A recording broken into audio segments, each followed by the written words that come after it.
Alright, with round 2 of the playoffs in the rear view, let's talk about what we learned from those games, starting with Boise State taking on Penn State, and let's just be real. This game went exactly how most people thought it would. The X factor for anyone who knows anything about football literally could not be Ashton Jeanty, and there's a reason why running backs are so rarely putting up the stats that Jeanty does, and that's because usually you have to be behind a phenomenal offensive line with at least a respectable enough pass game that you can really punish teams for consistently loading the box. The thing about Boise State and what made Ashton so special is they had absolutely neither of those things, which is fine for their schedule up to this point, but as many predicted, when facing down a defense that could pretty handily keep 7 and 8 in the box while having the talent in the secondary to limit the pass game, it was going to be a different story than most other games this season, and Penn State fit that description to the T. So for 60 minutes, that's absolutely what we got. Not to mention, I felt like all the things Boise would have had to do to win this game, like be dominant on special teams, didn't happen, with a blocked and missed field goal to really just take all the wind out of their sails, as well as their passing game not showing up enough. They were able to use Jeanty as a great decoy, like on the fullback dive they scored on. They motioned him out and he took 4 defenders with him outside the box.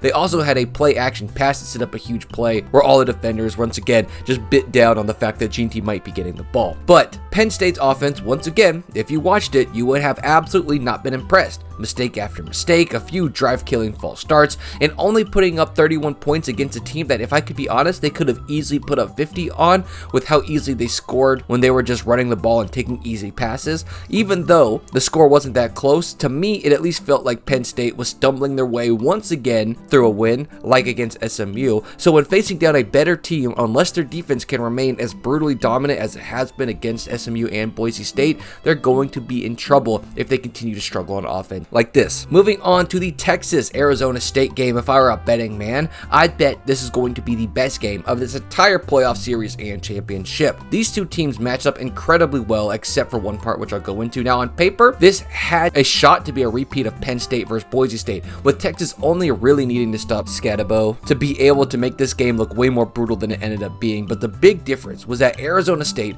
was way more willing to be creative on offense. I mean, Scat was throwing the ball, catching it deep downfield. He was the receiver that Arizona State needed to be feared in the passing game, as well as being a running threat at all times, although they did a pretty good job of containing him. By the end of the game, dude was throwing up on the sideline, completely leaving it all out on the field in the second half. Although, like I said during regulation, by all metrics, the running game was pretty decently held under control.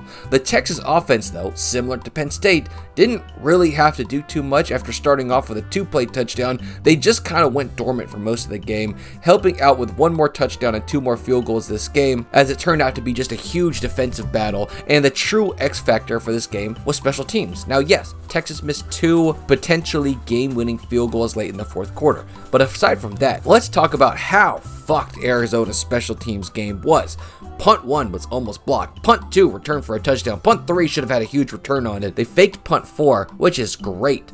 But the field goal that brought them got blocked. After they scored to bring themselves within a score, they hooked the kickoff out of bounds to give great field position. When they missed that field goal, now ASU has to punt from midfield, which is a great opportunity to potentially start them deep in their own territory, and they start them outside their own 20, which helps set them up in field goal range again, even though that one is missed. Now, in the midst of all of this, there was a controversial no call on a PI that could have been game-changing, but with how the special teams were played and how generally the Sun Devils weren't exactly easily driving, it's no guarantee of what was going to happen after that. But the takeaway to me is that Texas offense looked extremely fragile, and their special teams clearly has got to level up a bit if they want to go any further than this. And Arizona State has got to get their special teams together, because just a remotely average performance, and I kid you not, they probably win this game and win it handily with how hard the other two sides of the ball were playing. But all in all, this was an amazing game to watch, but I can't help but feel like it's going to be the end of the road for Texas unless they did what they did in the overtime against every team moving forward.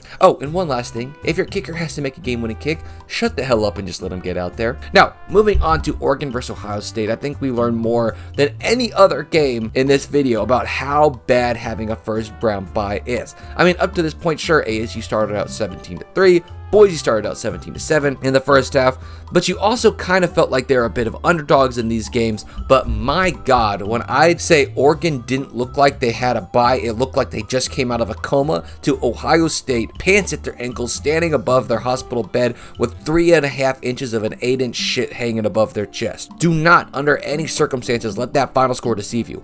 Ohio State's defense was swarming to the ball. Their offense was scoring at breakneck speed. There was not a second of the damn game where it really felt like the Oregon Ducks were even in the same stadium as Ohio State. By the time we got to the second half, it was 34-8, and that end of a half touchdown for the Ducks still somehow felt like garbage time. The Buckeyes kicked their feet up in the locker room and coasted to victory with one score in the second half, being the one time they actually tried to pass the ball downfield in the last 30 minutes of the game, and it was just oh so easy. And I said last video, but I'll say it again. Smith and Egbuka are going to be problems. I felt like Ohio State was favored to win, but them putting up 395 yards in the first half is something I never in my wildest dreams would have imagined, especially against a team they played so close just a few months ago.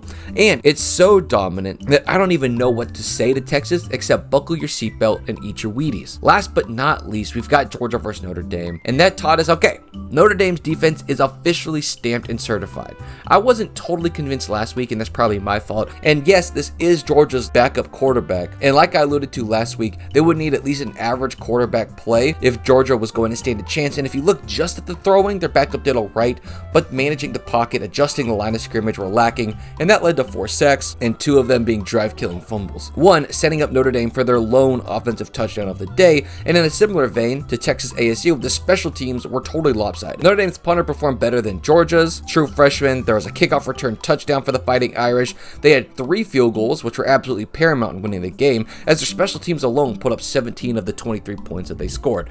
But the biggest problem for Georgia was clearly that the offensive line was mismatched this game. Didn't expect to say that, but they were. They were getting swarmed, and it ultimately kept their offense at bay all game. But all in all, what are the overarching themes? And first and foremost, we have to ask ourselves, is bye week even a reward at this point? I mean, don't get me wrong. I wasn't ready to make my opinion with Boise State and Arizona State, but when Oregon and Georgia got absolutely thrashed out the gate, you can't help but feel like every single bye week team losing, as well as how bad the 9 through 12 ranked teams perform, would make you realize that a bye-less 8-team playoff would actually just be perfect. And the second things I learned is that special teams is 100% going to be a game-changing factor moving forward. It cost Georgia, it cost Arizona State, it wasn't in Boise State nor Oregon's favor, and it's going to come down who can make those plays. And I'm not just talking about big returns, but crucial punts, which we haven't really seen yet. And we're going to need more blocks, which leads to next week's predictions, and we'll start with what I think is the easy one, Texas versus Ohio State. Texas, in my opinion, has the edge on special teams,